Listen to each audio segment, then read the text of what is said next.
20세기 한국 소설 24. 권줄거리 안내 및 이메일 해설 전상국 이동화의 립바똥 장군 김용성. 군대 내에서 진급에 집착하는 립바똥 장군은 비인간적이고 폭력적인 통솔 방식으로 부하들을 괴롭힌다. 월남전에서 돌아온 정중위와 립바똥 장군에게 반감을 품은 송중령 등 다양한 인물들이 등장한다. 립바똥 장군은 자신의 진급을 위해 정중위를 정신병자로 몰아 이용하고 대대훈련을 무리하게 지휘하다가 실패와 포격 명령 등으로 사태를 악화시킨다. 결국 그는 군사재판 위기에 처하자 유서를 남기고 자살한다. 작품은 군대 조직의 비합리성과 권력지향, 인간성의 마멸을 풍자적으로 드러낸다. 전상국의 아베의 가족은 한국전쟁으로 인해 깊은 상처를 입은 한 가족의 비극을 그린 소설이다. 주인공 나의 어머니는 전쟁 중 미군에게 성폭행을 당해 지적장애를 가진 아들 아베를 낳는다. 가족은 미국으로 이민을 가지만 아베를 한국에 두고 온 죄책감과 상처에서 벗어나지 못한다. 어느 날 여동생이 폭행을 당하는 사건을 계기로 나는 가족의 아픔이 전쟁의 상처에서 비롯된 것임을 깨닫고 한국에 남겨진 아베를 찾아 나선다. 이 작품은 전쟁이 남긴 상흔과 가족의 회복 의지를 다룬다. 전상국의 우상의 눈물은 고등학교 교실을 배경으로 폭력을 통해 신화적 존재가 된 문제아 기표와 그를 무너뜨리기 위해 위선적으로 행동하는 담임과 반장 이명호의 대립을 그린다. 임시 반장이었던 나는 재수파에게 폭행을 당하고 이후 반장이 된 형우와 담임은 기표의 가정 형편을 공개하며 그를 동정의 대상으로 만든다. 결국 기표는 더 이상 두려움의 대상이 아닌 불쌍한 아이로 전락하고 학교를 떠난다. 작품은 겉으로 드러난 폭력과 위선적 권력의 폭력성을 통해 1970년대 전체주의 사회의 문제를 풍자한다. 이동화의 굶주린 호는 전쟁 직후 가난과 상실 속에서 살아가는 가족의 이야기를 그린다. 시골에서 평범하게 살던 나의 가족은 전쟁이 끝난 뒤 도시로 이주하지만 극심한 빈곤과 굶주림, 열악한 환경에 시달린다. 아버지는 가족을 먹여 살리기 위해 불법적인 일에 손을 대다 감옥에 가고 어머니와 누나도 힘겹게 살아간다.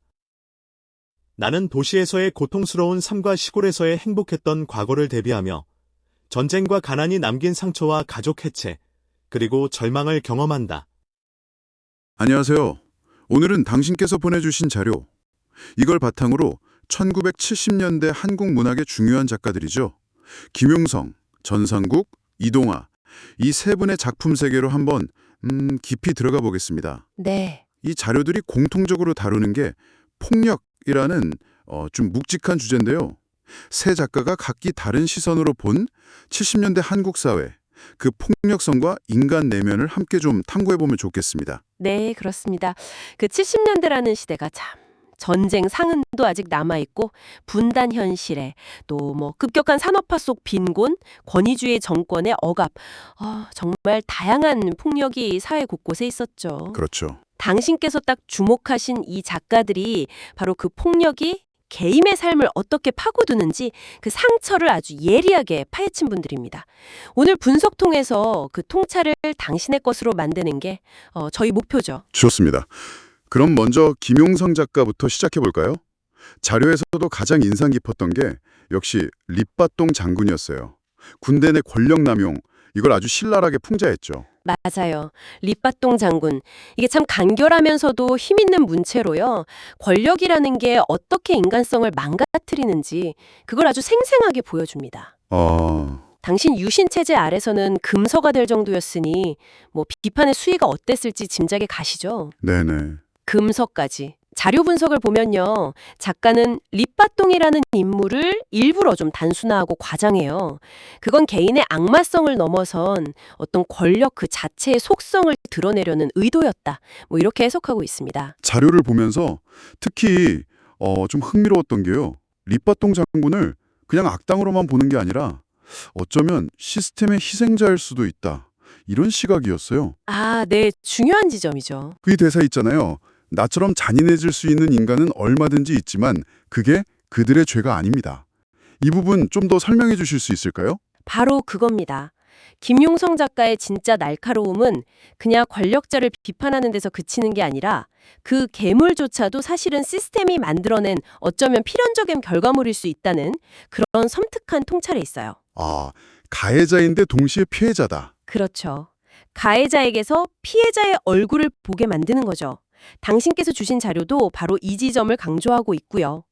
개인의 문제를 넘어서 이 사회 구조적인 차원에서 폭력성을 생각하게 만드는 힘이 이 작품에 있는 겁니다. 그렇군요.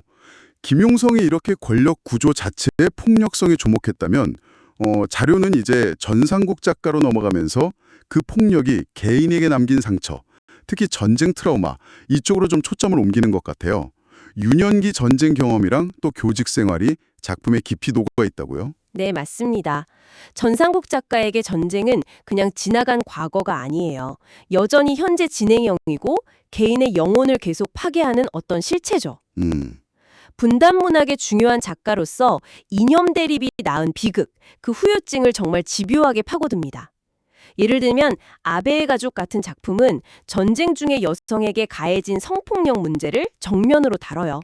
그러면서 전쟁의 그 남성 중심적인 폭력성을 고발하죠. 아, 아베의 가족.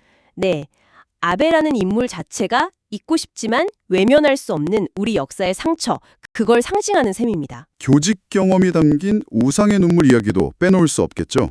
이것도 참 문제아 기표랑 모범생 형우, 담임교사 사이의 그 묘모한 관계, 여기서 드러나는 폭력은 또 다른 느낌이더라고요. 그렇죠. 학교라는 작은 사회를 통해서 권력의 작동 방식을 보여주는 건데요. 여기서 정말 주목할 점은 그냥 주먹 쓰는 기표보다 오히려 의리니 자율이니 하는 그럴듯한 명분을 내세워서 학생들을 교묘하게 통제하고 결국 기표를 시스템 밖으로 밀어내는 담임교사나 형우, 이 위선적인 모습이 사실 더 섬뜩하다는 거예요. 아, 보이지 않는 폭력. 맞습니다. 자료는 기표가 마지막에 무섭다고 하잖아요. 그 말이 바로 이 보이지 않는 폭력, 그러니까 관념 조작을 통해서 인간을 길들이는 이 시스템 자체에 대한 어떤 근원적인 공포를 드러내는 거다, 이렇게 분석하고 있습니다. 와, 정말 소름 돋는 지적이네요. 자, 마지막으로 이동화 작가로 넘어가 보겠습니다. 자료에 따르면 어릴 때 극심했던 가난, 그리고 어머니의 죽음, 이런 개인적인 상처가 문학의 출발점이었다고요? 네, 이동화 문학의 핵심 키워드도 결국 폭력입니다만 앞선 두 작가와는 결이 좀 달라요. 전쟁이나 가난 같은 큰 폭력뿐만 아니라 인간 사회의 아주 미시적인 폭력, 그리고 그 폭력이 남긴 복잡한 내면 풍경에 더 집중하는 편이죠. 그렇군요. 연작 소설 장난감 도시, 특히 그중 굶주린 호는 작가의 자전적 경험을 많이 녹여냈는데요. 폭력을 겪은 사람이 느끼는 증오나 공포, 근데 그러면서도 동시에 힘에 대한 어떤 기묘한 경외감 같은 거, 이런 복잡한 감정을 정말 섬세하게 포착해냅니다. 굶주리는 혼에서 그 잠자리 이미지가 계속 나오잖아요. 그게 참 인상 깊었는데 자료에서는 굶주린 혼백처럼 나약하고 투명한 몸짓 이렇게 묘사하더라고요. 이 연약한 이미지가 폭력이라는 무거운 주제랑 어떻게 연결되는 걸까요? 그 잠자리가 오염된 하천유를 좀 아슬아슬하게 널어다니잖아요. 네. 하지만 그 투명한 날갯짓, 이게 역설적으로 아주 궁핍한 현실 속에서도 파괴되지 않는 주인공의 섬세한 예술적 감수성, 더 나아가서는 어머니의 영혼, 이런 걸 상징한다고 볼 수 있습니다. 이동화 작가는 고통스러운 경험을 외면하지 않아요. 오히려 문학을 통해 그걸 직시하고 이해하고 또 용서하려는 아주 치열한 노력을 보여줍니다. 아, 문학을 통한 치유 같은 걸까요? 그렇죠. 굶주림으로 몸은 비어가지만 오히려 영혼의 자리는 더 넓어진다는 그런 역설적인 성찰. 당신의 자료는 바로 이 지점을 정신적 승화의 과정으로 해석하고 있고요. 오늘 이렇게 세 작가의 작품 세계를 따라가 보니까요. 19, 70년대라는 그 시대적 배경 안에서 폭력이라는 하나의 주제가 정말 얼마나 여러 겹으로 또 다르게 나타날 수 있는지 실감하게 되네요. 네, 권력의 속성을 파헤친 김용성, 전쟁과 교육 시스템의 그늘을 그린 전상국, 그리고 가난과 상실 속에서 폭력의 근원을 탐문한 이동화까지 정말 각자의 시선이 뚜렷합니다. 중요한 건 이분들의 문학이 단순히 그냥 70년대에 대한 기록으로만 그치지 않는다는 점이겠죠. 오늘날 우리가 마주하는 다양한 형태의 억압이나 폭력의 구조, 이걸 돌아보게 만드는 어떤 거울이 되어준다는 겁니다. 네, 맞아요. 어쩌면 당신이 지금 개인적으로든 사회적으로든 부딪히고 있는 어떤 문제들 속에도 이 작가들이 그렇게 치열하게 파헤쳤던 그 거대한 폭력의 메커니즘이 어떤 형태로든 숨쉬고 있는 건 아닐까요? 바로 이 질문을 오늘 당신의 성찰을 위해 한번 남겨두고 싶습니다.